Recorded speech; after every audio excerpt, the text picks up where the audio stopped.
Mike Murray. This is SNL. SNL By the numbers. Numbers.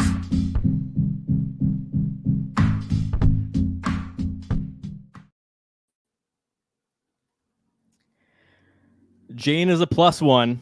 Where you going? Hear us out. 8H Nate stays great. There's the opening haiku for you. I am your host, Mike Murray, and this is SNL By The Numbers, the home of SNL stats. We are covering episode 970 of Saturday Night Live, hosted by Nate Bargatze with musical guest Coldplay. This podcast is a presentation of LateNighter.com.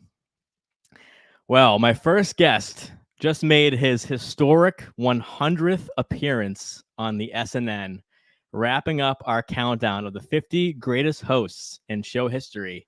Have it your way. It's BK, Bill Kenney, live on the program. How are you, Bill? Great, Mike. Waiting for my 100-timers jacket in the mail. John said it's coming. From Canada, who knows? It might take forever. But I'm so happy to be here. What a fun week to get to talk numbers. It's very, very interesting. And just to remind you, I called it last year, but I'm saying it again. I'm calling shotgun on that 1000th SNL episode with you. So next year. Well, we're 30 away. So probably wrap up with like 989. So about January, February of season 51, episode 1000. I'm ready. It's another thing to look forward to now that we're in season 50. Yep. All right, my second guest in a season of cameos, throwbacks, and reunions. My next guest has come home to By the Numbers after 627 days. In a past life, she was the Curtin to my Aykroyd, the Amy to my Tina, the Cecily to my Colin. It's Nicole Rovine. Welcome back.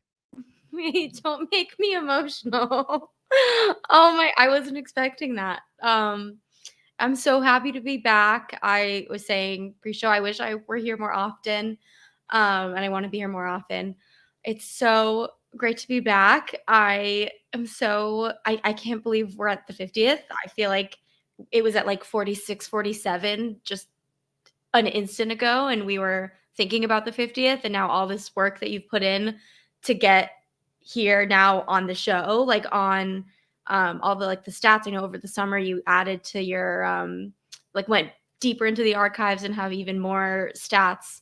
And I know you're just constantly adding to it. So I feel like to be at the 50th of the show and now like it's just everything is just so exciting, and I'm so happy to be here and help celebrate the show and this show too.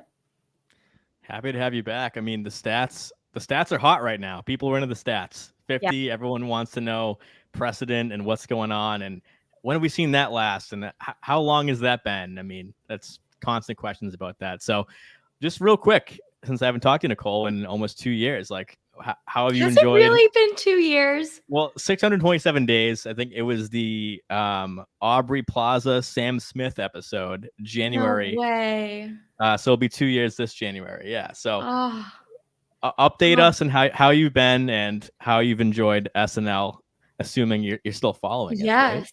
Right? Okay. Yeah. I thought when you said the 600 plus days in my intro that I should have known better because you are the ultimate statistician. I should have known that you weren't making it up. I should have had more faith in you. But I thought you were making it up because it just felt like way too long. I thought that was a random number. No, of course I've been following along. I think Nate has now hosted twice since I have been on this show. Is that right? True. Because he hosted before. Yeah, fewer than 600 plus days ago. Yeah, last now October, he's back. This October. Right. So a lot has happened and history has continued to roll through. So yeah, it's been fun. I mean, just going into right now, the 50th, so many of my personal favorites are signed on to do these political cameos, and I could not be happier about that. I know people in our communities have a lot of opinions about the cameo craze and whatever. I love it. I don't care. It's the 50th anniversary. It's a huge election year. It's this is what the show is about. I love it. I think it's perfect. The choices are perfect. Andy Samberg doesn't just go to 8H for nothing. Like I don't think that's been a storyline enough. Like it's a big deal that he's signed on and committed to doing something like this for the show. Maya, I think you guys remember, is one of my all-time favorites. I'm the biggest fan of hers. It's Agreed. I mean, I feel like Andy coming back definitely is a bigger deal than we think, because a lot of people drop in the Fred Armisons, the Daryl Hammonds once in a while if he's in the studio. But yeah, Andy's somebody that's, only hosted once. He hosted the finale. That's been a while now. But Bill, with that season with St. Vincent as a musical guest. But yeah, him like actually being contractual like SNL staff for the foreseeable future, at least up until November. So very exciting. But speaking of SNL history, can we go back in time real quick, Bill? Do you mind if we go back in time? Oh yeah, Mike, absolutely, please. All right, let's go. Now I just pop this chicken dinner in and send it back in time. On this day, October 9th, in SNL history, 1982, Ron Howard hosts musical guest The Clash in season 8. 1987, Melissa Villaseñor is born. So happy birthday, Melissa. But the thing that this movie is really about is white male rage, white male rage, white male rage. Joker. Queen Latifah in 2004 does double duty. We see 2 debate sketches. First, a cold open presidential debate between Will Forte's W. Bush and Seth Meyers' John Kerry. Later in the same night, vice presidential debate between Daryl Hammond's Dick Cheney and Will Forte again playing VP candidate John Edwards. 2010, Jane Lynch hosts in season 36. We see the debut of Jay Farrow's Denzel impression, I think is my favorite one of his. And just recently, 3 years ago now, we see the debut of Please Don't Destroy in their first short, Hard Seltzer, in the Kim K. Halsey episode, season 47. So that's back in time. And Bill, I know there's something you want to touch on close to your heart as the president of the fan club. So Bill, tell us about something else on a more somber note here. Yeah, 10 years ago today, I mentioned this on my On This Day in SNL History Twitter. Jan Hooks, we lost Jan Hooks 10 years ago, and at a very young age, at 57. And it's really sad, but take the opportunity today to go back and watch a couple of her sketches. I know some of them are harder to find because of music rights. You can't find the Sweeney Sisters, you can't find stuff like that. But she was just such a force of nature. She put females back on the map on SNL after a long time of them not getting their due, and she led the way for people like Tina Fey and Kristen Wiig, and they mentioned this quite a bit. And every time I see Heidi, who's I've said often is my favorite in the current cast, I get sense of Jan, and I think she probably would say the same thing. So sad day, but let's also remember the good stuff. Absolutely, well said, Jan Hooks. I was with you, Bill, when we got to vote her into the SNL Hall of Fame on another podcast, friend of the show, and I knew who you were going to go first vote, because I know how much you love Jan. So yeah, gone way too soon. I mean, age 57 back in 2014. So just sending love for Jan Hooks in the SNL community today. So on back to the present day, we can take the chicken back out of the microwave. Go back to present day. I think Nicole, I think there's something that the OGs of By the Numbers would just love to see you do again, which is debut some screen time for season 50 episode 2. So I think that's something that you've been known for, so let's do that now. Yes, let me pull it up. Yeah, no problem. I'll put it up on the screen here too. Everybody can look with you. All right. So I'm emotional. Ever since it's 600 plus days, I'm sick. Okay. So this is screen time for season 50, episode 2. Nate Bargatze had 25 minutes and 42 seconds. Coldplay had 7 minutes and 33 seconds. Bowen Yang had 7 minutes 31 seconds. Mikey Day 7 minutes 3 seconds. Marcelo Hernandez 6 minutes 21 seconds. Andy Samberg 6 minutes 2 seconds. Jane Wickline 5 minutes 43 seconds. Heidi Gardner 5 minutes 39 seconds. Colin Jost 5 minutes 1 second. Maya Rudolph 4 minutes 36 seconds. Michael Longfellow 4 minutes 3 seconds. Devin Walker 3 minutes 5 seconds. Teeny 3 minutes 4 seconds. Eliana 3 minutes 1 second. Keenan Thompson 3 minutes 0 seconds. Chloe Feynman 2 minutes 31 seconds. Andrew Dismukes 2 minutes 30 seconds. Michael Che 2 minutes 25 seconds. Excuse me. Sarah Sherman 2 minutes 7 seconds. Jim Gaffigan 1 minute 58 seconds. James Austin Johnson 1 minute 54 seconds. Dana Carvey 1 minute 46 seconds. Akiva Shaver 1 minute 34 seconds. Ego Wodum 1 minute 30 seconds. Jake Nordwin 1 minute 29 seconds. Emil Wakim 55 seconds. Jimmy Fowley 54 seconds. Ashley Padilla 51 seconds. And Steve Higgins 7 seconds. Wow, the nostalgia right there just really brought me back. Hearing Nicole rattle off just 30-something names of screen time. So, Bill, I'll go to you. I can't wait to hear your thoughts on the Nate show. And just who do you want to point out here that you really enjoyed in this show and your thoughts overall? Yeah, I mean, there's so many ways to go here. It's stunning to see how low some of these numbers are. But I think this is going to be a situation where, we often talk about after Christmas being like a second season of SNL 1A and 1B. I think it's going to be till the election, till we get the cold opens back in the hands of the cast members. I, like Nicole, love the cameos, so I'm not upset about that at this point. This looks a little bit better than last week. I know I watched you guys talk about it last week.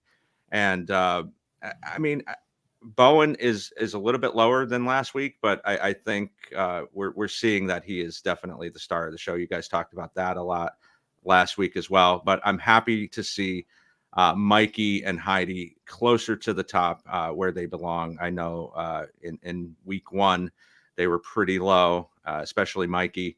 So getting to see them do a little bit more of the heavy lifting with Nate this week was a pleasure. And Nicole, what about you? It's been a while since you've seen one of these graphs with us. So, I mean, looking back to that, like I mentioned, Aubrey Plaza, Sam Smith, back then, we have new people in the cast from this season, from last season, and season before. So is there anybody that you have enjoyed that's joined the cast since we last spoke, or just in this episode alone? Yeah, I mean, the first thing, in addition to your other questions, that surprises me is I knew after episode 1, it felt like it was Bowen and then all the other cast members way before him. I'm actually surprised to see that he's at the top for the cast members again, because of just how much it felt like he was dominant in the first episode. The second episode, he didn't feel as dominant to me in a good way. It felt like a lot of other people had chances to shine too. So I'm neutrally surprised, not positively or negatively, just surprised to see that he's at the top again, because I felt like it was a much more balanced episode. I think it just shows how, while he is the star of the show, like Bill said, he also does a lot where he's blending in and he's just kind of in the fabric of certain sketches, in addition to like having something where he is the main attraction and his face is on the screen in the majority of the sketch. So that's fun to see. I mean, Jane Wickline, I really loved her update segment. I know we're going to talk about the implications a little bit later in the show of a new cast member getting an opportunity like that so early. I loved it. I think it was just lovely. You know, people know her from TikTok, and that was a great representation of the type of work she does. So that was fun. I mean, Marcelo has just continued to shine more and more and more. I feel like I would put him right up there with Bowen as a bona fide star of the show at this point. I think Bowen just edges him out due to having been there longer. But otherwise, I feel like they're really both like absolutely stars. And it's been cool to see that over time of him, Marcelo doing a lot of late night appearances and getting a lot of his culture and Latin culture in general becoming such a big part of the show and like all of this great stuff that I don't think SNL had tapped into nearly enough before. I mean, that game show sketch was so much fun. It's fun if you knew it was a real show. It's fun if you didn't know it was a real show. Like, so I like to see everybody at the top, but also, like I said, it's pretty balanced. Of course, some people you wish got more time. Yeah, let's talk about Yeah. Marcelo because I want to point out the season 48 class. So that would be, remaining in the cast, that would be Longfellow, Marcelo, and Devin.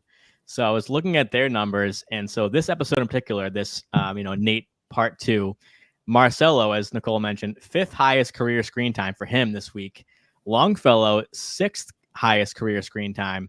And Devin, 15th highest, but last week was his 6th career highest.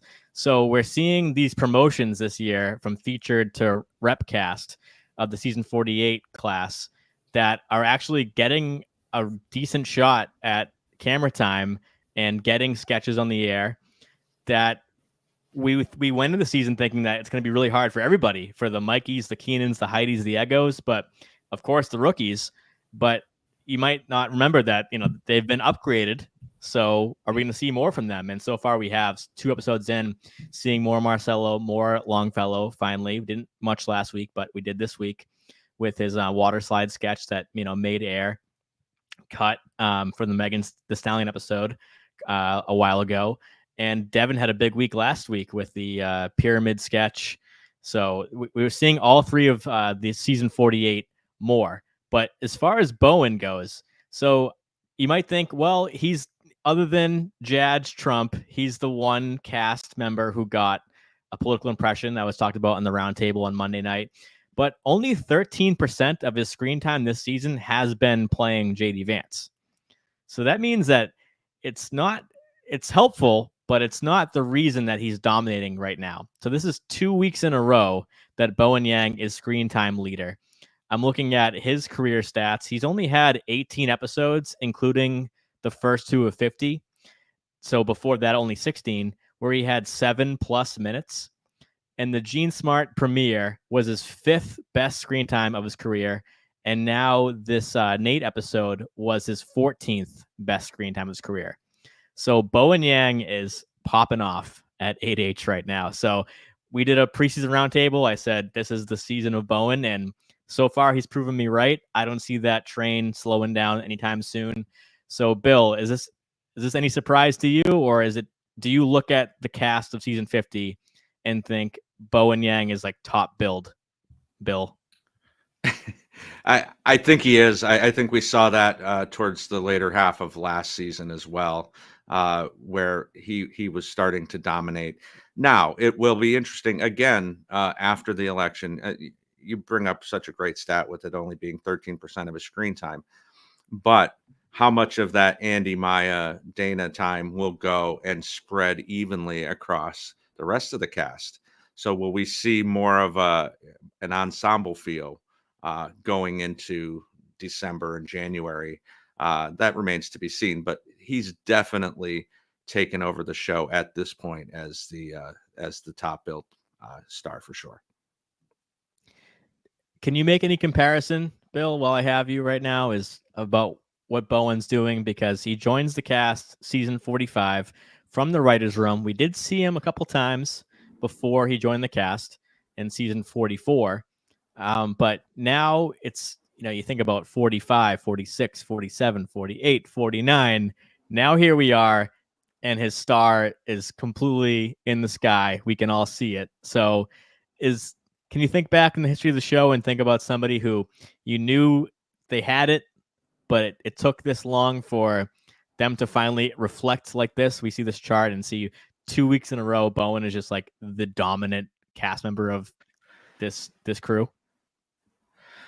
It's hard to say somebody who started slower and became so dominant, in their 4th or 5th or 6th season.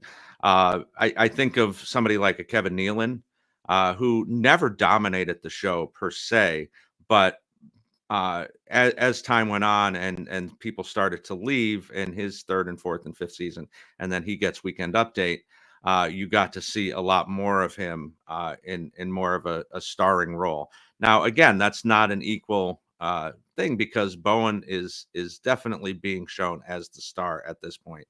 But other than that, I don't know. I mean, you have the Will Ferrells of the world, but they dominated pretty early on. Um, maybe a Sudeikis as well, who was kind of in that big mix of everybody coming in with the Haters and the Sandbergs, and didn't really get to see him truly star until maybe his third or fourth season. But again, that was an ensemble feel as well. I like the Sudeikis comp. I think that's appropriate. But let's pivot to our host, Nate Bargatze. So top of the chart, 25 minutes, 42 seconds. That's a big host number. So I'm going to compare last year's Nate to this year's Nate. But let's just talk about just straight up host screen time. So I have in the off season gone back and recalculated screen time and power ranking without musical performances, because a lot of times I'd get questions about hosts and the double duties would just kind of oversaturate that because they're getting two dedicated segments. So I'm going to read you the host screen time without musical performances, and I'll tell you where Nate falls in there.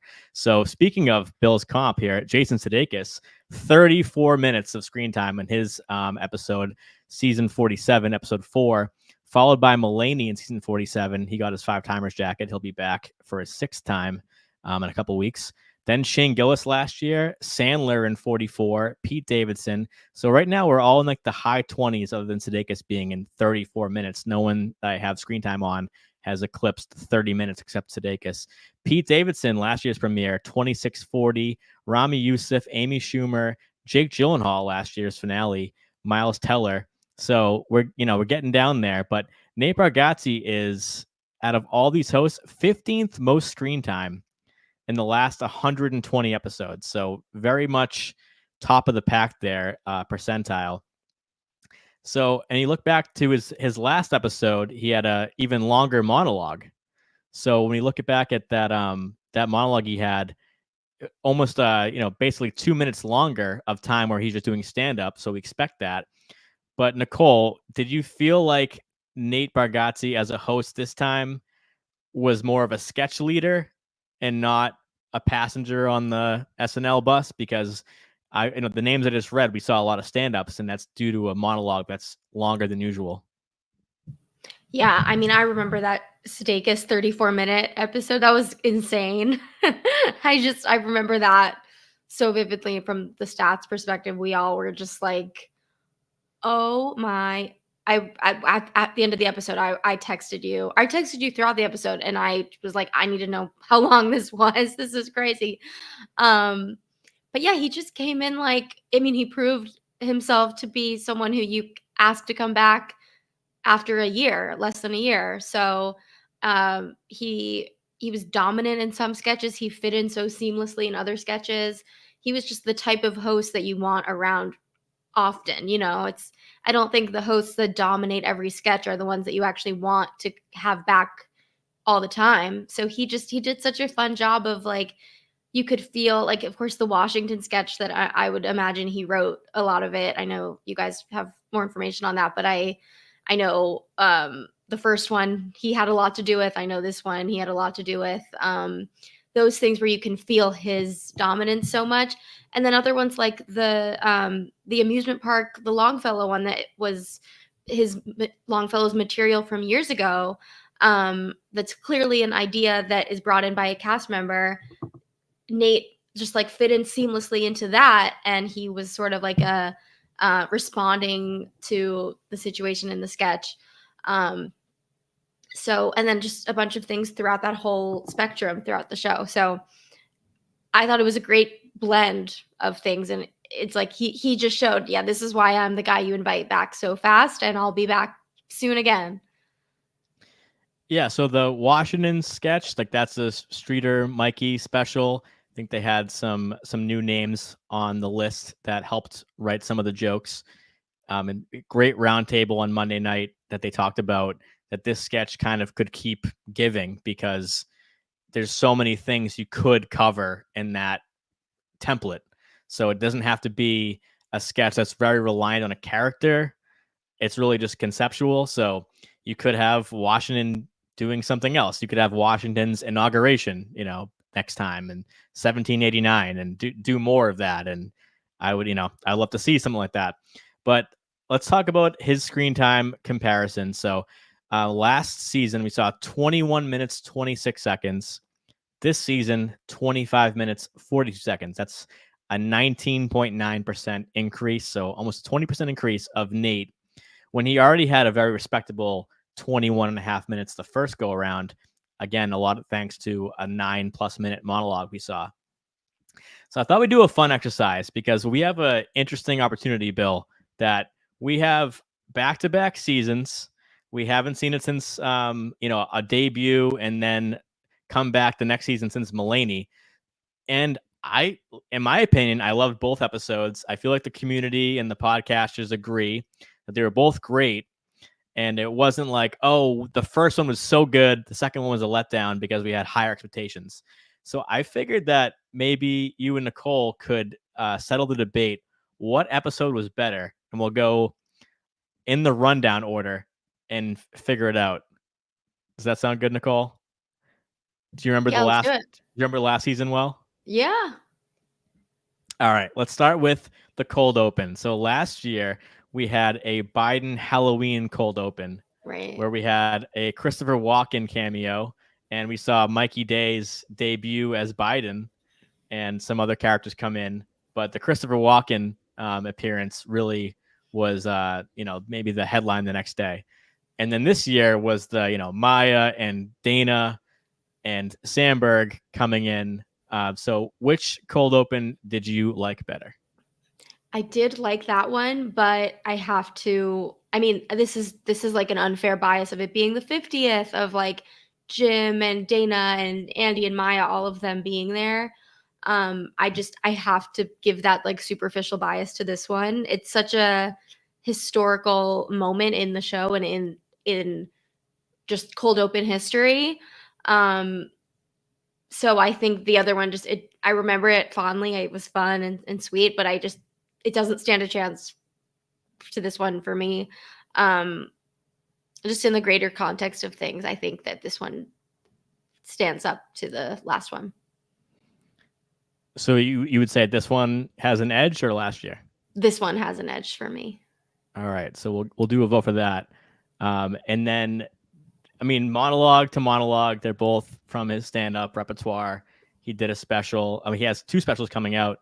But any opinions on the monologues? I feel like it's his style. You like it or you don't. But I feel like it was well received both times. Any opinions on that? Yeah, I think last time was more well received than this one. I think this one he was a little bit more random than he was last time. I know that's his style always. He's always kind of random and good-natured and innocent in a sense, but I think the first one people liked more because the people who already liked him knew they liked him, and the people who were just being introduced to him, I think it went over well for them. Whereas this one, I think he leaned in more to his style, and in a sense that some people didn't like, because no comedian should be liked by everyone. You have a specific style. So I would say his last one, I would give a slight edge to this one, just because he did such a perfect job of introducing the whole country, the whole world to his style. And that's really hard to do. And that was like his hook into what has now led to him being asked to come back again. So I'd say the first one was better. I would agree. I think it's a good point that this one seemed like more select jokes rather than a through line. So we'll give the edge to the season 49 Nate for that.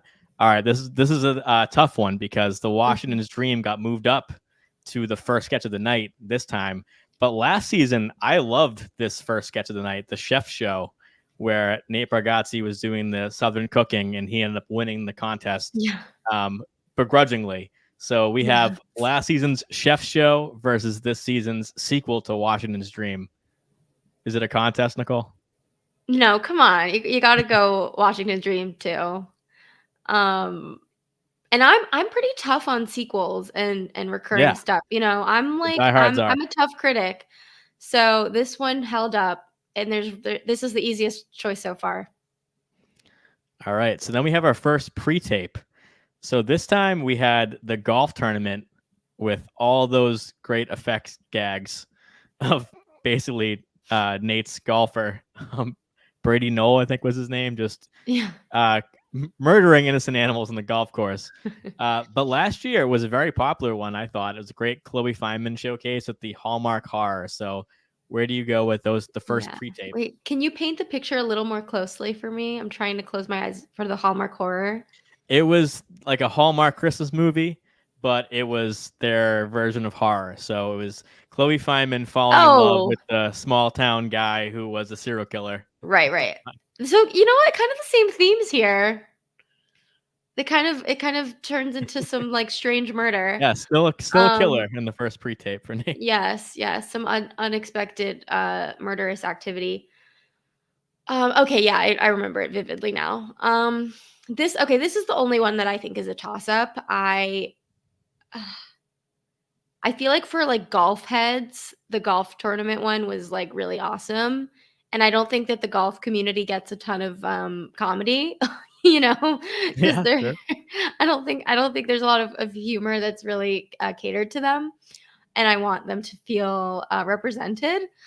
Although I just watched Beetlejuice a few days ago, and I'm in a horror vibe. So I think you choose this one because it's a toss up for me. This one, I really loved both of them. I think I'm going to give it to golf, not because I am a golf head, because I'm not, but I think it was just more of a different choice for SNL, where when they do TV and movie parodies, I mean, they're always usually great, but that was more in the line of what we usually see. So I'll give golf the edge here. We have the next matchup, second sketch of the night, which I think, I mean, is it close? I'm not sure. Yes. All right, let's talk about it then. So Sabado Gigante was the second sketch of last week's show, where the OG Washington's Dream was last season. This is really hard for me. I think I'm gonna say Sabado Gigante. And I'm really thankful. I'm thankful right now that we had the sequel of Washington's Dream and we gave that one the points. Because if we didn't have a sequel, I could not do this in good faith. But this one was one of my favorite sketches in a really long time. Just to tap into something so specific yet so universal at the same time. That's like the SNL goldmine, when you can make it feel like that. It's a specific experience for some people who remember it, and for other people they've never seen it before, but it's still endearing. Like jackpot. That's what this show is about. When you strike that balance, it's gold. And it's harder and harder to do. Because of, monoculture is not a thing anymore, etc. I loved it. I loved it so much. Yeah, I'm going to say this one, Sabado Gigante over Washington's Dream. All right, we have Bill back in the studio. So Bill's going to give me some rapid fire takes on this comparison. So I'm just going to say them, and Bill, you're going to vote. So no explanation from Bill tonight. We're going to just go through it. Cold open, Bill. What say you on the Nate comparison? Season 50. All right, so we have two there. What about Nate's monologues? I'll give it to last year's. Yeah, I think that was a little bit better. All right, so we're unanimous. Then Washington's Dream 2 or Chef Show? I'll give it to Washington's Dream. Unanimous again. Golf tournament versus Hallmark Horror? I'll go Hallmark Horror. That was a lot of fun. Split there.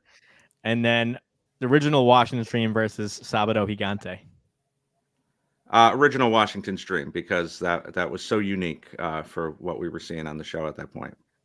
Right. I mean, I gotta say the best sketch of last year has to win a face-to-face battle against anything really this episode. I would think. All right, so we're back. I'll stand by my vote. All right. Water park / water slide versus Lake Beach. So this is a tough one because Oh. it's the pre-tape versus live. Bill, what do you think? I'm going to go water park. I think, especially knowing that it was Longfellow's, been sitting there ruminating for a while. It was a lot of fun. So I'm going to go with that. Nicole? I'm gonna go. Okay, this is tough. I'm gonna go Lake Beach. That one was really fun. I like music. I don't really get tired of it. I respect the fans who do get tired of the singy songiness, but I like it. I do think Water Park was great. I feel like Jane is kind of like a female Michael Longfellow in her energy, and so maybe it was for the best that Michael waited to do this until he had her to be in it with him because their energies are just like perfect for that content. So I did like it a lot, but I liked Lake Beach a little more. All right, I'm not gonna break any ties now that Bill's back, but I think I'd go Lake Beach. I loved Lake Beach last year, especially the line about the bats that killed me. All right, so now speaking of Jane, we have her update debut versus Sarah Sherman's JJ Gordon, Colin Jost agent. Bill, Mm. I'm going to go with Sarah here. Love JJ Gordon. Jane was good, but I think Sarah was just a tad better. all right, Nicole, are you gonna stick with Jane on this one, or Sarah Well, Sherman? we know who's your girl? I'm a big Sarah fan, but I'm gonna go Jane, and that's because I feel like by the time we saw Sarah do the JJ feature, she had already done a lot of similar update features by that point, and she was doing an amazing job of making it feel different every time. But I think the way that the first time Sarah did something like that, it was so like, oh my God, this is amazing and special. I kind of felt that way about Jane, like knowing that it's the first of something that could be an energy, a vibe, something that we have for a long time. Just that newness factor, I think wins it out for me. Like I All right, said earlier, that's a great I'm take because I feel like yeah, the first time Sarah came on, it felt so fresh and new that when we yeah. got her later, we kind of knew the beats that would happen, especially when she's on, Colin's side again and again. I thought that her JJ Gordon was maybe the best Sarah piece last year that she did. But yeah, I mean, I think that this is a close match. Also both long monologue, therefore only one update piece. So Right. there's some similarity there. All right, this one here, which I think in both shows would be, in my opinion, the weakest live sketch of the night. Yes. So this is a good matchup too. We'll wrap this up. Right now, it's a close race. So we have season 50 actually winning at the moment. So Bill, are you going to go Mile High Burger Challenge, Heidi eating the burger, or the Trick or Treat Sarah Sherman as Fran Drescher discussing the SAG strike? This isn't even close. Mile High. I don't think it was the weakest sketch of the night by any stretch. I think All right. Heidi ate. No pun intended. So yeah, I mean, Bill Kenney, yeah, ladies and gentlemen. yes, thank you. I'll be here all night. Yeah, I don't think it's even close. I think Trick or Treat was the weak link of last season's episode. All right, Nicole, are you going to stick by Sarah this time? Second chance. When you go to be second, I just feel the urge to be contrarian. I can't help it. But no, I have to more specifically stick by Fran Drescher's side. So I'm gonna go with that one. All right, we stay in a tight race. Very tight. Last live sketch of the night. This week it was a 10-1, very short sketch. I think it clocked in at 2 minutes 27 seconds. They really just got it in there. It was like 12:58 and a half. And we go to opening sketch card of the high school, and I was like, okay, they're going for it. They're doing a live sketch right now before good nights. That was the Coach Allen talking about getting the $20 for the jerseys versus last year's airplane sketch, debating who has the most important job. Is it a lawyer, a doctor, a teacher, a mother, any of that? So Nicole, I'll go to you again. Do you remember the airplane sketch from last year? Yeah, I think they squeezed in Coach Allen because Vanderbilt upset Alabama on Saturday. And see, look at me with my sports. Let's go. And Nate is a Nashville guy, Vanderbilt fan. So that happened like, I don't know, 1 hour before showtime, probably during dress rehearsal. So I think they were just like, gotta get some sports in here. And so yeah, I mean, as far as sketches, like neither of them were memorable for me. I just saw Coach Allen 3 days ago, and I'm already it didn't stand out to me. But I'll give it the edge just because I'm happy Nate got some sports in there on his special night with his big upset. Wow, that's a wild take for me. I feel like Airplane was one of my favorites, like top 10 last year. Bill. Yeah, Airplane for sure. If for nothing more than the wonderful Dave Grohl cameo we get, it's a great end to that episode, where I think Coach Allen, as Nicole kind of references, it kind of washes over you pretty quickly. So I'm going to go with Airplane. All right, and Bill, last one of the night to decide. We have a 10-8 race right now, so if you guys both, go on one, then it's going to be a tie. I'll have to step in, but I think I know where it's going to go, Bill. We have the return of Andy and Keeve, SNL Digital Short, Sushi Glory Hall, or PDD Dog Food. Bill. Hear us out, Mike. Hear us out. I mean, I wish this was closer because I think this is probably the weakest PDD we've ever gotten. I wish it was more of one of the classic PDDs, so it would be more of a Sophie's Choice here, but it's not close. It's Digital Short by a mile. Hear us out. Hear us out. All right, Nicole, we'll go to you for the final. Well, just kidding. I think they knew when they chose to do the weakest PDD one that they've maybe done. I agree, Bill, that might be right. They did it for us because they knew we'd be comparing them to something they can't be compared to on this stats show. And they said, you know what, let's just choose this one now because this is what we're going to be compared to. So yeah, this is the easiest choice for me. I mean, I screamed when I saw that graphic in the black and white. I yelled. I wasn't sure we were going to see that again, to be honest with you. Last time Andy did one of those, he was like being filmed from across the country and they made it look like he wasn't in Natalie Part 2. That was the last one, right? Yeah, that was the last time we saw Andy before last week. The last digital short. So he was I think he was in LA at the time and they made it look like it was a cohesive thing where everyone was in the same place, but he wasn't even in the state. So I wasn't sure I'd ever see this way. It was such pure joy for me. All right, we do in the chat. I mean, Ken does say he's going to go with PDD here. He said no comment on the Lonely Island piece. So it's not, that's the beauty of doing a side-by-side, which who knows if we'll do it again. We did some Chalamet comparisons when he came back last year. But the results are in, and it's this Nate Part 2 is the better episode, according to the By the Numbers guests tonight on October 9th, and a 12-8 win. So, I mean, if it was close, I might have to go Foo Fighters versus Coldplay, but it's 12-8, and Nate Part 2 wins. For some stats, Marcelo screen time increased 9,425%. So he had 4 seconds in Lake Beach last year. This season, Nate's episode had 6 minutes 21. We saw 211% more Longfellow from minute 18 to 4:03. We saw 135% more Bowen Yang because he went from 3 minutes 12 to 7:31. We saw 94% more Heidi.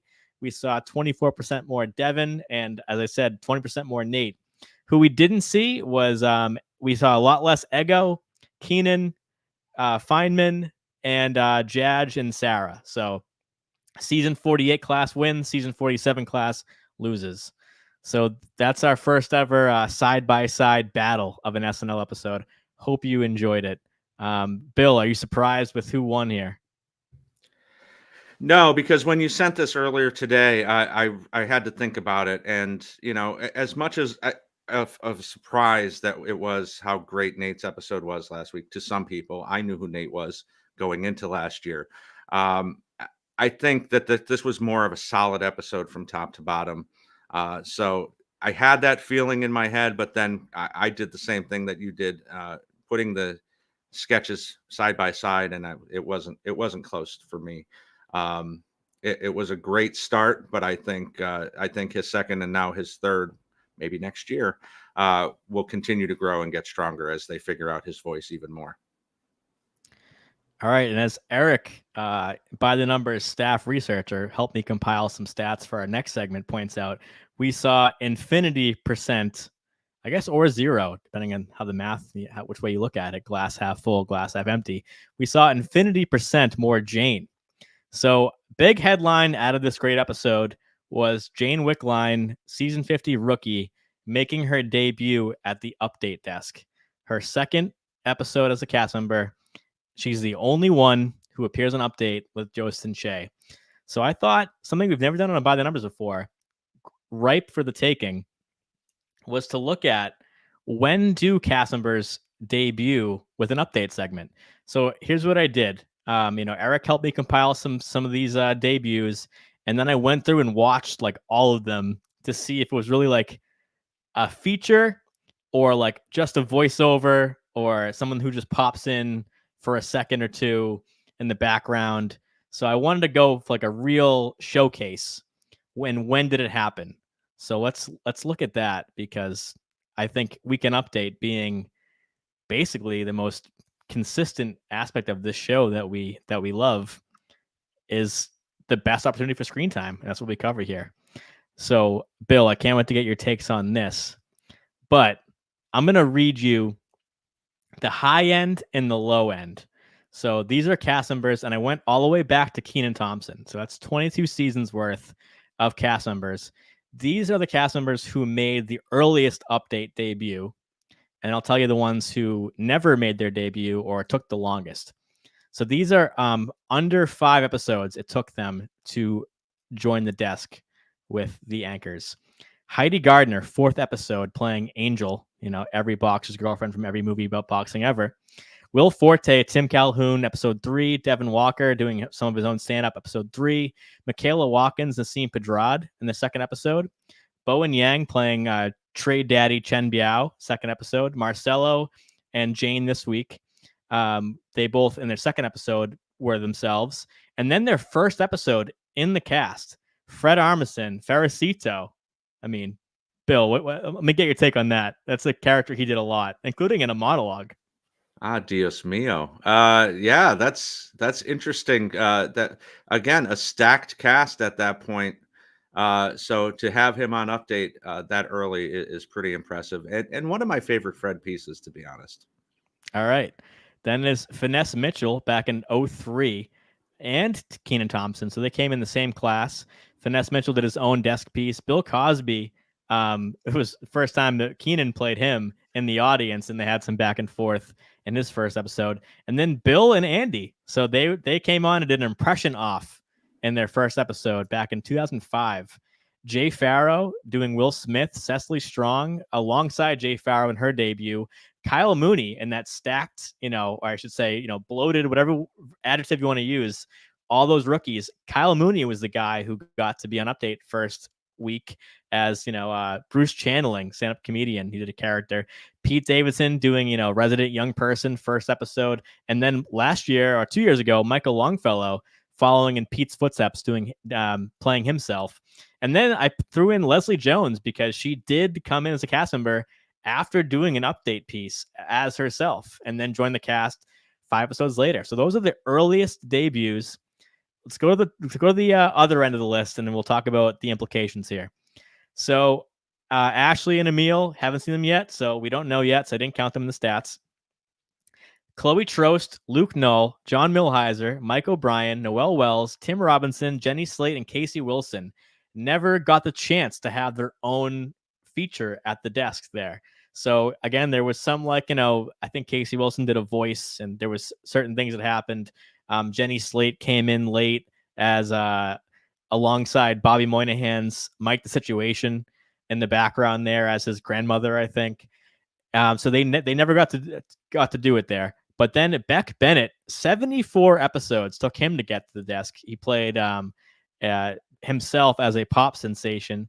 Melissa Villasenor, 46 episodes. Ego, 33. Jadge, 22 episodes took him to play Mitch McConnell at the desk. Kristen Wiig as Aunt Linda, 20 episodes into her career. And Sashir Zameda as herself, 20 episodes in. We saw Diz Mukes, Brooks Wheelan, Punky Johnson, Molly Carney, 15 plus episodes.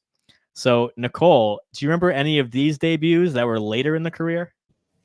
Yeah, I mean, I remember when we were talking about Jadge's debut season, and we kept being like it kept being like, there are only 4 cast members who haven't been on Update yet this season. There are only 3 cast members who haven't been on Update yet this season. And it's like, this guy is like an instant, like he's doing a lot right away. His debut episode, he had like more screen. I think he led the screen time board of any cast member's debut or something crazy like that. So I remember that vividly, of us being like, oh, wait, like he's making an instant mark, but like, when is he going to come on Update? I remember that vividly. I mean, a lot of the ones who never got their own feature are a little sad to see, because I was thinking before I looked at this, there had to be some cast members who made a big mark, but just maybe never had their own feature on Update. Maybe they were just doing other things. But seeing all these names next to each other, like the formula of the show, you know, there's a lot of sense and logic that goes into it. Unfortunately, like if someone, just the odds, if someone isn't gonna end up making it on the show, they're not really getting those opportunities, unfortunately. I mean, Kristen, that's a surprise. I didn't remember that at the time, that it took her so long, because another person who was just a bona fide superstar instantly. So you wouldn't think, I don't think if you were guessing at people who took longer than average, I don't think anyone would guess that unless you have a really good memory. So yeah, and then on the other side of the list, I mean, it's a lot of these people, it aged really well. I love Bruce Chandling. It's one of my all-time favorites. But yeah, a lot of these people who were given those instant opportunities made a really big impression on the show for many, many years. These are people who like had, I feel like, distinctive impacts on the show in many ways. Like, you know, obviously Bill and Andy, Keenan, Cecily, Kyle, Pete, like these are really, really impactful cast members who like just left distinctive marks. So it Agreed. doesn't surprise me to see those names all together either. Yeah, there's definitely something to be said about cast members who need Update versus don't need Update. I think anyone wants to have in their portfolio either being themselves or having a recurring character, you know, that plays into the power ranking. That's something that we remember about them when they leave the cast, is their characters or their bits they do an Update because they're looking right at the camera. So, Bill, before I drop the stats on everybody, I want to get your opinion as, you know, the longtime resident fan here. I think I respect your opinion on everything. Even outside SNL, I'd go to you for anything, Bill. That's how much I love you. So let's go. What is the implication, though? Any correlation you think between Weekend Update being a indicator of longevity or success on SNL? More than it used to be. When you gave us this assignment today, I kind of was going back through my mind. I didn't know how far back you were going to go.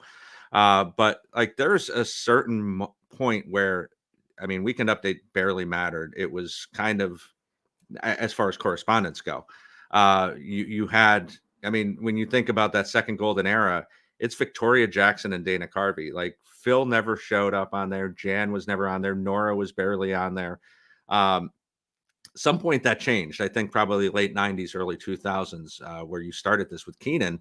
I think that's a perfect place because that's more of the modern era where we see, you know, it almost does become, why haven't they shown up? I remember those Josh conversations. I remember, you know, even talking about Tros last year, why she hadn't appeared on Update. But it is still a niche for certain people. I think like a Pete Davidson, a Heidi Gardner. These are people who are natural, Cecily, at that desk, and that's why they get more pieces. So I don't think it's a sign of concern if somebody doesn't get there, but if we don't see them in other parts of the show, like Amali, then that's when it really becomes more of a concern. I don't think we see Ego that much. I mean, we did a little bit more last year, but she's Rich doing Auntie with no kids was a hit. right, exactly. But like she's doing heavy lifting everywhere else in the show most of the time. So it's not like, oh, Ego hasn't been on in 5 weeks on update. Is this a problem? So I think there is two lanes for this, but yeah, if both of those things aren't happening, if they're not getting sketch time and they're not getting update time, that's when we start to, and you can see that from the bottom of that list. Yeah, it definitely is a way bigger, more emphasized portion of the show. So as I've been going back doing stats in every season, I'm getting back into the earlier Jost and Shay days as far as runtime, and update just takes up a lot of the show. So whether that just be Jost and Shay, going rat-a-tat, or it's the correspondence, which seem to be just longer in general. So we go back to season 1, you have more of those remote pieces. It's Lorraine Newman or Garrett Morris, and they pop in for less than a minute, but they get the laugh and they get out. We see that once in a while these days, but it seems more of a out of necessity, like when Adie Bryant was absent from the show, but they did like a remote piece with her when she was, not in the building. So this is one of the most fun stats I think I've done on By the Numbers, because I love having a hypothesis and going in, doing the research, and then sometimes I'm like, there's nothing here. Like, I can't talk about this because this got me nothing out of it, but I had fun doing it. In this case, the hypothesis came out with some real hard numbers here. So here's what we got. And for my math, I did anyone whose tenure on the show is over, because we have a complete picture of how their career in SNL went. And for people who are in the cast still, I did if they've been for 5 or more seasons.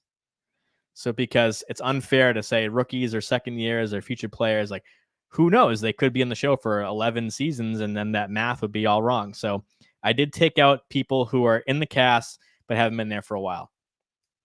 So here we go.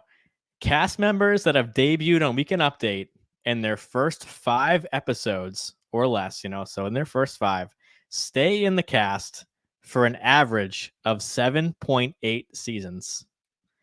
This is going through a lot of names here. On the other end, cast members that have debuted on Weekend Update after or 15 or more episodes into their tenure or later, or not at all, stay in the cast for an average of 3.0 seasons. So basically, 5 seasons on average, you remain at 8H as an employee of SNL if you get in there early. So that was wild to me. Nicole, what do you think about that stat? That must be really satisfying to have had the hypothesis and then see that come together. It makes a lot of sense to me. I mean, I think it's a combination of so many factors. Like, getting the early opportunities to prove yourself is a reflection of, things that are only in your control so much. Like, it's like how you've proven yourself before you've even walked through the door and gotten your key card to function. Like, being trusted with those things before you've had the chance to prove yourself says a lot about your reputation before you got there, or your first impressions that people have of you. So, I think it just shows that this show is a machine, and like, you have to get there and take all your reputation and everything, good, bad, whatever, and then like just prove yourself like every second, like it's a machine. So I feel like the people who prove themselves quickly are also the people who end up having like the stamina and the endurance to succeed at this type of place for a long time. So it's a lot of correlating factors, I feel. But that I just makes got sense. a great question from Freddie in the chat, because Keenan is the outlier of all outliers. So I did do the same math right here live on air, and it does go down by a season. So it's a great point, but it's also goes to show that if we're going to talk about the longevity, we have to include Keenan because he's the longest tenured of all time. So it would drop. I mean, 22 seasons really does beef up that average. So it goes down to just below a 7. I think it was a 6.9. So again, Kenan Thompson, as somebody who entered into the cast, who's very young, entered in with Finesse Mitchell, followed Fred Armisen, followed Will Forte the season before. Before them was Amy Poehler. So there was a lot of heavy hitters in that. That was, I think, Bill, would you say that's like a third golden age, maybe around there when Sudeikis and Sandberg started coming in following Kenan? Oh, sure, absolutely, yeah, I would, yeah. So for Kenan to come in and to that little in between eras there, he did go on Update first, and now we see Kenan as a sketch titan, but he's still consistently on Update. So I figure it's important to include him. But thank you, Freddie, for the question, because it is such a crazy number to conclude that average. All right, that was a blast. Thank you for letting me do that, because I had so much fun looking at what that means to be on Update. And so last season, or 2 seasons ago, we had those rookies, and we saw Longfellow, Marcelo, Devin, like 3 in a row. Had to wait for Molly, but they did get on twice because they had a political impression and then themselves before the strike happened. So Molly did get on twice, but they're compatriots there, whatever the word is, contemporaries. They got it right away, and they're still there. And sadly, Molly isn't. So it does bring that whole stat into consideration. And then Trost, I wish we got to see her, even if she was no longer in the cast, at least to have that to look back on. All right, so we are up against it. So we are going to do some serious lightning round, season 50, 5 questions. Are you ready, Nicole? Are you ready, Bill? Yes, I'll try to be fast. Yes. I don't know if you guys missed my rambling. I did. Sound off in the chat. Now, Mike, right. before you start, I do have to ask you: are you a Craig Kilborn fan? Was it the guy before Ferguson? It was, and it was the guy before Jon Stewart on Daily Show. He did 5 questions, so that's why I was wondering if that was kind of a brain worm in your head. No, I never. I think I'm too young for that, Bill. I'm sorry. Fair enough. I figured you were. Don't turn into John, Mike. No. I just told the listeners how much I love you. So Yes, you did. All right, here we go. 5 questions. Who could it be? Who could it be? I just can't imagine who. Could it be Satan? Question 1. Nate Bargatze is the first host to follow up his debut the very next season since John Mulaney in season 43-44. Name a first-time host that you want back as soon as possible. Nicole Rovine. Bill, you go first. Bill, you go first. Does it have to be from 49? Like, are we talking? No. And in the history of the show, they just have to be alive and be able to host again. Okay. Pedro. I mean, he made the all-time host list, for Christ's sake. I think people are clamoring to see him get back on the show. All right, Nicole, do you have one? I have mine. Aubrey Plaza. Similar. I think it's like, why did it take so long? A, and B, we're ready for it to happen again. All right, we see Iowa Debris in the chat as well from Eric. All right, question 2.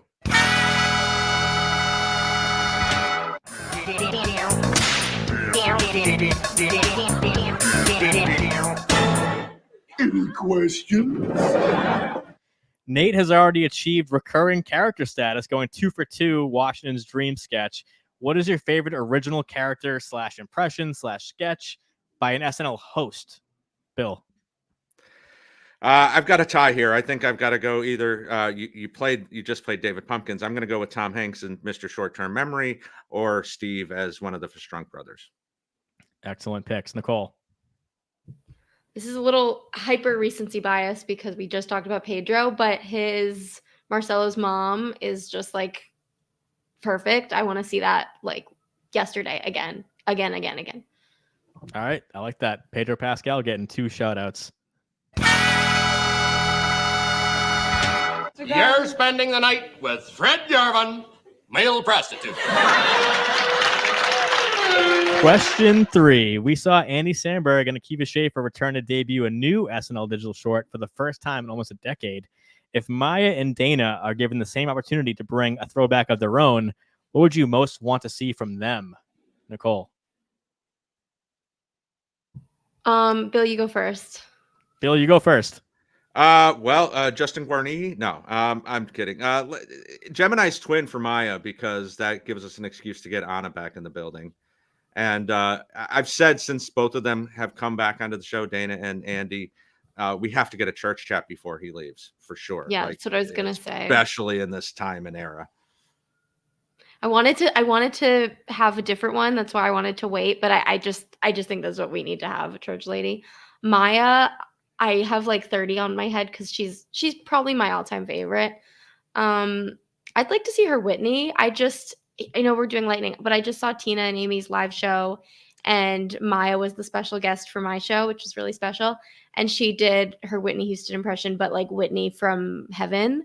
And seeing that in person was so magical, and I loved it. So just for that, I'd love to see that. And then church lady for Dana, because I feel like this new era and like new fans need to see that. He has so much else too, but like I think new fans need to appreciate that. All right. Bad news. I tested positive for the Galbini variant, and it actually made me sick. Oh, no. At playing Sim.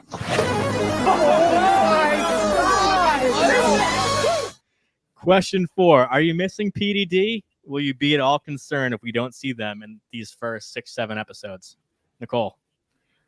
I'm not missing them. I can feel their presence. I feel like the season 50 is just such a huge one. There's a lot to fit in until, I'll take a digital short any time before we can squeeze in a Please Don't Destroy. If we can get a few more of those in before the election, like Please Don't Destroy can wait. We've waited years for Andy to come back. So I think they're still part of the fabric of the show. Their format is not gone forever. I think they have time. I don't think we need the expectation anymore that we're going to have on average 0.75 Please Don't Destroys per episode. I don't need to feel like we're probably going to have one in an episode. I'm not worried about it. We'll see them again soon. All right, Bill, what do you think? I'm not worried because we're seeing their names all over the writing credits. So, I mean, they're still a big part of the show. But that being said, if we do not get a PDD Lonely Island mashup before Andy leaves the show, I think many of us will storm 8H. So that has to happen in some way, shape, or form. I did have a conversation with John Higgins at the after party, and we were talking about season 50, and obviously I did not know that Andy Samberg would be back in basically the cast, but said that they were all for it for a Lonely Island PDD crossover for the big SNL 50 in February. And for some PDD stats, entering the season, there had been 28 of their shorts in 59 episodes. So we've seen them on an average of every other show. They did have a hot streak. Yeah, exactly. So they had a hot streak of 12 in a row. And I think it was they've only had a gap of 6 in a row. We did not see them at all. All right. Final question. Just writing a letter to my sister. Yeah, it's pretty crazy. I haven't seen her in years. It's weird because. What you say? Speaking of PDD, all right. Lonely Island. Question 5.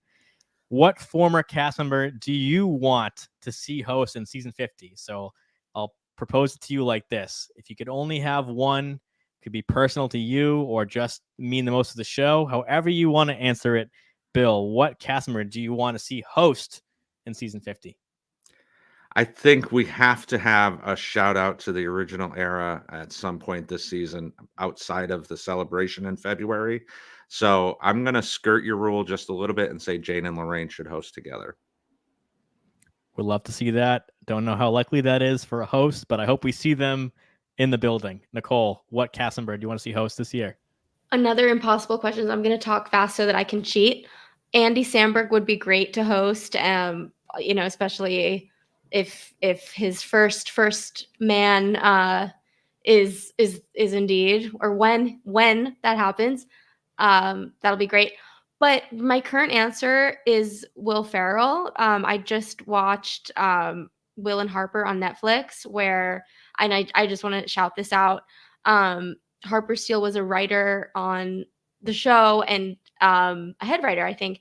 And Harper recently transitioned, and so they went on this road trip around the country, which is something that Harper wanted or did a lot before she transitioned. And a lot of the documentary talks about how doing that as a trans woman is such a different experience, because you have to be concerned, unfortunately, about safety in a whole different way. And so she had to, confront certain things that were scary and brave. And so I think if Will hosted, I know that Harper would be involved in a writing capacity. And I just think that would be a great ode to that one of the many amazing times in the show's history. And it would just be like, it'd be really cool. And their documentary just came out on Netflix a week and a half ago. So I feel like that'd be realistic and fun and meaningful. Love that answer, because it's relevant, because it's recent, but also I feel like you talk to SNL casuals or people who don't watch the show currently, they would say Will Ferrell is, for box office success and other projects, would say like Will Ferrell would be the crown jewel of since 2000, not including the Sandlers and Mike Myers before him. But Will Ferrell would be somebody that I think the show should get. And, you bring back cowbell, you bring back cheerleaders, do anything. I as a kid, I was obsessed with his Inside the Actor Studio. Always wanted that back. Since the actual host has unfortunately passed away, but I love that sketch. So I think Will Ferrell was a great answer. But yeah, I've been saying, Bill, since before the season and last year, I desperately want Garrett Morris on this stage, oldest living cast member. And speaking of, age stats, this week, Kenan Thompson will be the same age that George Coe was in the premiere of SNL. So you go back and watch season 1, first sketch, you got Michael O'Donoghue and John Belushi, but they had George Coe on the crew because he could play the older characters. Of course, Keenan's got that baby face since all that, but crazy to think that in 2024, Kenan Thompson is now the same age that George Coe was way back in 1975. All right. Thanks for the 5 questions, guys. Loved your answers. We always wrap up the evening with the power rankings. So last week, we only had 1 episode to look at. Now we have an actual average. So we're going to talk about that right now. So this is how it shakes out after 2 weeks. So as Bill mentioned, we didn't see a lot of Heidi and Mikey last week. This week we did. So that's going to affect their score a lot. Whereas like Michael Longfellow, same thing. Others high earlier and low this week. So here's how it shakes out. Number 1, Bowen Yang is absolutely dominating. We talked about the screen time, so of course that affects his overall score. He's now averaging a 127. That is absolutely insane. I can't emphasize enough how high of a power ranking score that is. And when you consider the competition we mentioned earlier, even more impressive. He had a 115 last week and then a 140 this week. Crazy stuff. Number 2, Colin Jost. We had a shorter update this week, but we saw Colin just consistency in a volatile cast in this election season. Colin Jost is going to get the screen time, have that 1 appearance. Number 3, Devin Walker. Can you believe it? I mean, Devin Walker, who in his rookie season, we were like, oh, we don't know enough about him to really judge him. And now here he is at number 3 with 2 back-to-back weeks of consistent appearances. I thought he was a great, fourth hand in the water slide sketch, had some good moments. Marcelo, I mentioned season 48 rookies at number 4. So Devin's at a 67.5, Marcelo 66.0. Here's the rest. Mikey Day, 65.1. Chloe Feynman, 57.6. Heidi Gardner at number 7 at 57.3. Michael Che at number 8, 52.1. Jane Wickline, who had almost nothing last week, There's a pre-tape appearance with no speaking lines.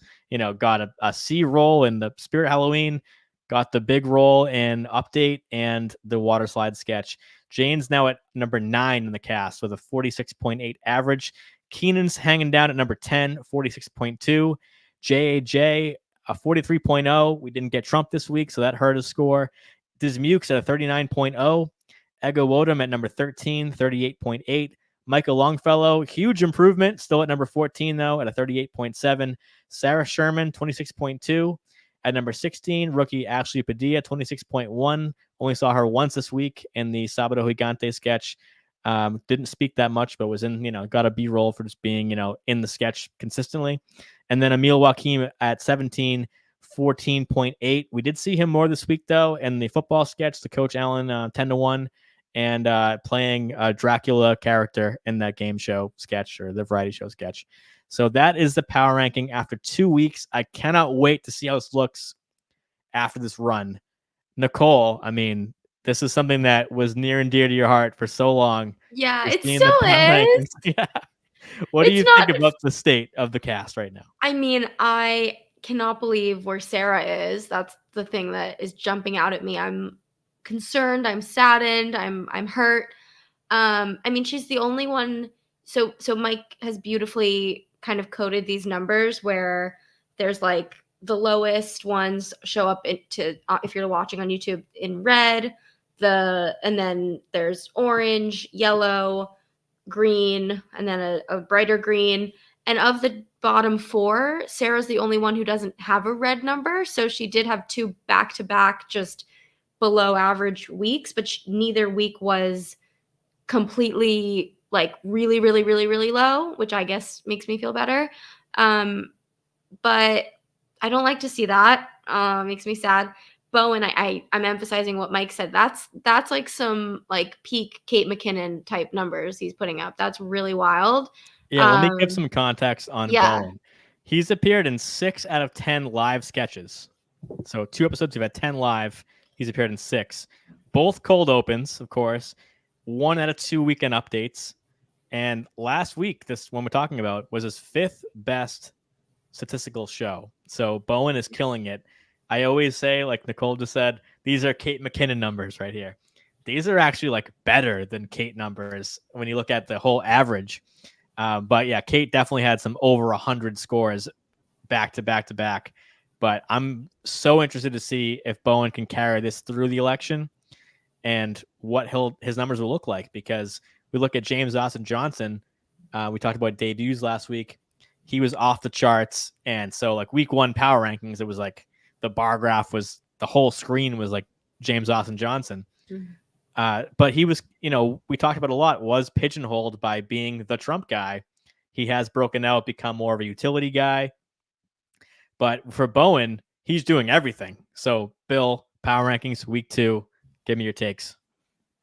Yeah, I'm also concerned about Sarah. Before I get into it, Mike, I got to say, last week episode when you went behind the curtain and showed how you did this was just fascinating, and I appreciate getting to see how your brain works and getting to these great numbers every week. So thanks, Bill. to you. Yeah, I mean, Sarah's concerning, but I mean, this is much like, we got to get a sports reference in here at some point, Mike. It took this long. It did. It took a long time. This might be a record for the two of us. The first week of the season and somebody's hitting 600 and has hit 4 home runs and they're on pace for 120 home runs. Yeah. Okay. It's good to see, but it will be interesting to see as week 3, 4, 5, 6 get in here. When we get through this first run of shows, will these people be in the same place? I don't think we're going to see Ego and Sarah at the bottom as they are right now. I think that we'll get to see Heidi and Mikey continue to move up, as we already saw this week, going from week 1 into week 2. So yeah, it's a lot of interesting stuff. I love to see Devin and Marcelo so high as well. Clearly becoming part of maybe the B squad of the show, a super important part of behind the superstars. And when those people leave, you get Devin and Marcelo maybe at the starring roles of the show. So I think we're on a good pace here for a lot of the people. Want to see some of these numbers come up for sure, though. And for context, I do have power ranking scores for everybody who appears ever in the show since I've been doing this stat. So I can give you the cameos power ranking too. We don't think about them because they're not usually a part of the cast week to week. In this case, they kind of have been and will continue to be. So if Maya Rudolph was part of the cast, her average would be a 97.3. So she would be the second most impactful cast member because of that monster cold open last week. And then we saw her twice this week, including, not as long, but a pretty long cold open as Kamala Harris. So she had a 124 last week and a 70.6 this week, was in that Lonely Island pre-tape as well.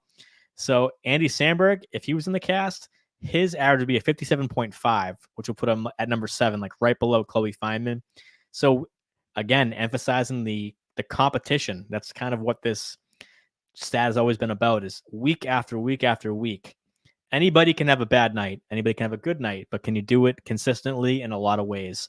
Bowen Yang has proven that so far, so good. So keep what you're doing, Bowen, because he's Charlie XCX. He's Moo Dang.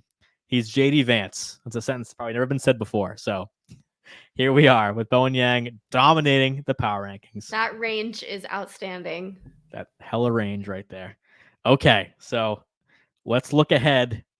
Next week, we see Nicole Rovine. She's wearing a Fleetwood Mac Rumors, one of the best albums of all time shirt on the broadcast tonight. We have her in the building after 41 something years. It's crazy, with host Ariana Grande. Nicole, scale of 1 to 10. How excited are you for SNL this Saturday? 9.3, which is really high. That's incredible. I put this is like the spirit and the witchiness speaking to me. I put this shirt on before I even thought about like who's the musical guest, what I was sitting down to do right now and talking about it. Like I just put this shirt on without even making the connection. I am the biggest Stevie Nicks fan. She means so much to me. Ariana Grande, like, she is someone who is really easy to hate on, like internet culture, whatever. Like, people give her a lot of crap. But she, at the end of the day, is so talented. I mean, she is built for this show. Like, her impressions over the years, her comedic timing, her, like, the way she has fun with it. Like, she is so good on SNL. Every appearance we've gotten from her, all of her late night appearances, like, she's really talented. She's really funny. I mean, she does great on SNL. I'm so excited. I think I'm also like a complete wicked lunatic. As in the way you would say it, Mike from Boston, using wicked as an adjective. And wicked good at SNL. Exactly. I'm yeah, and also the show Wicked I love. It's like I get emotional. So the wickedly talented Emil Wakim. Right. So it's going to be amazing. I'm actually thinking maybe I'll try to go to the show. I did see Stevie Nicks live about a year ago, and I'd love to do it again. Bill Kenney, were you watching back then? I mean, I know the old jokes happen, but I think that's even too early for you, right? You're stealing my opening line, Mike. Yeah, okay, no, sorry. This is so long ago that I wasn't watching the show live. That's how insane this is. I mean, there's no comparison, right? I mean, if you look, Elton John went, 29 years between season 7 and season 36. You know, Paul McCartney and Mick Jagger took 10, 15 years off. Nothing even close to 41 years as far as musical guest appearances between first and second. So it's bananas. I'm a huge Stevie fan as well. I think it's very exciting. I have one request from my modest mouth here. Please, Stevie, play the hits. Let's get some old shit. We don't want to hear the new stuff on SNL. Save that for the concert. But yeah, let's get some classic songs, maybe a Fleetwood and a Stevie solo song. And yeah, I mean, Nicole hits on all the points with Ariana. I think her episode where she hosted is underrated. There's a lot of good stuff. The feminist song, This Is Not a Feminist Song. The Family Feud, where she plays Jennifer Lawrence. They do a great Sound of Music reprisal at some point during that episode. And she was very game, like, but she was away from the show for so long. Like, I don't think we saw her in any capacity for almost 8 years until she came back last year with Brolin. So I think she's going to do a great job. I'm happy to see her. I've got no hate for her, so I'm excited. I did get some screen time from Ariana's last appearance, or last hosting, not appearance, because she did appear in 2 sketches, one with Bowen, the Moulin Rouge, and then the meeting sketch in the Brolin episode, as well as her performances. So this time she will not be the musical guest, no double duty, because Stevie will be in the building. But Bill, her screen time, last time she hosted, double duty, of course, extra time there, 23 minutes, 21 seconds. Without the musical performances, 16 minutes, 10 seconds. I'll give you the average host screen time without musical performances. So that means that introducing the musical guest, which gives you 9-10 seconds a night, double duty obviously can get you many more minutes than you would have had, is 19 minutes, 45 seconds. So she was a very low screen time as a double duty host if you don't count the music. So usually I would ask, I did it last week for Nate, over under. I think the over is apparent because she's now a friend of the show. But what do you expect to see from Ariana this time? Like, is it going to be a Wicked advertisement, or is there going to be a lot of, like we saw the last time, original stuff that proves that Ariana is like comedically good? Last question of the night, I promise. Well, I think the promo today says that she's not going to do it. Now, obviously, that's not canon, that they're not going to do Wicked, but I would imagine more original stuff from her, and I will definitely take the over. I think we'll probably see her as we did last year in a Bowen musical piece, where she shined with Bowen last year. So I think we'll see something along that lines as well. And Nicole, final question for you. I watched that episode today, the Ariana double duty, and she did a monologue singing about how she's never had a scandal and wants a scandal. And in walks Keenan, Cecily, and then somebody, what's his name, Nicole? Pete Davidson. Yeah, Pete Davidson walks in. And we all know what happened after that. So I just need to get Nicole, former host of Hollywood Dish, to weigh in before we wrap up tonight. Ariana, how has she changed since way back then when meeting Pete Davidson on home base there? Well, she's really great at manifestation, because that is not her only scandal that she's had since then. She has been in quite a few.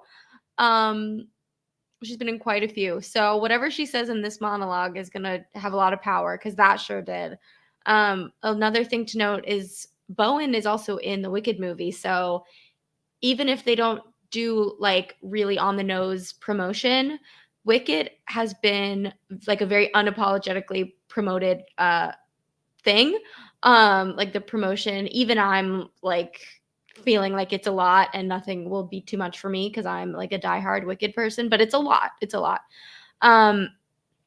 So they're going to do it in subliminal ways, like Ariana and Bowen, like the way they did last year with Ariana and Bowen having a musical sketch. Like they'll do that again. I wouldn't be shocked to see Cynthia Erivo there. I would bet if I had to bet whether she will or won't, I would bet she will be there. And yeah, I mean, again, that's crazy that she said she wanted a scandal, because now she's embroiled in quite a few. And of course, the most infamous one being related to Pete Davidson. Maybe he'll show up again. I highly doubt that. That I'm going to say not so likely. All right. Well, Nicole, it's been so much fun. I mean, season 50, to have everyone come back home. Why not, Nicole? So thanks for coming here. Anything you want to tell the listeners, any of the OG By The Numbers listeners that remember us together way back when hosting the show together. So before you sign off. Yeah, well, thank you everyone for being excited to have me back and for welcoming me back. I know Mike has I can't say enough about how much amazing work Mike puts into the show, and things that don't show up on the show but are but is work that is necessary in order to make this entertaining and fun for the viewer. I mean, it's amazing. Like it's so great. And then Bill, it's amazing to see you and all the amazing work you've done with the show and like being such a great part of this community every time we're on together. It's just so fun. And I really appreciate both of you, and just being welcomed back is really sweet. And yeah, and it's just great. I feel grateful and happy. Well, Thank it's you. been so much fun. This is a great show to have you back on and look ahead at this week. And so we'll see you again sometime soon. Yeah. Bill Kenney, I mean, this guy, every By the Numbers season has been on. So he's ahead of Bargatze. He's Mulaney, he's Buck Henry. So Bill, what do you have to tell the By the Numbers listeners tonight? That's high praise, and right back at you, Nicole. It's great season 1, season 2, SNL stats vibes. Being with both of you here. You can follow me at all the socials at BKLove73, and also I have the On the Stay in SNL history on both Twitter and Instagram, which is at SNL_OTD. Try to update it on a daily basis and give you some little SNL history nuggets. Thanks for having me, Mike. Always a pleasure to be here. So much fun. We should do this again. Maybe next Wednesday. By the Numbers will be live again. But before that, we have Hot Take Show following the Ariana Stevie episode, Monday Night Roundtable. But I would be remiss if I didn't say happy birthday, Saturday Night Live.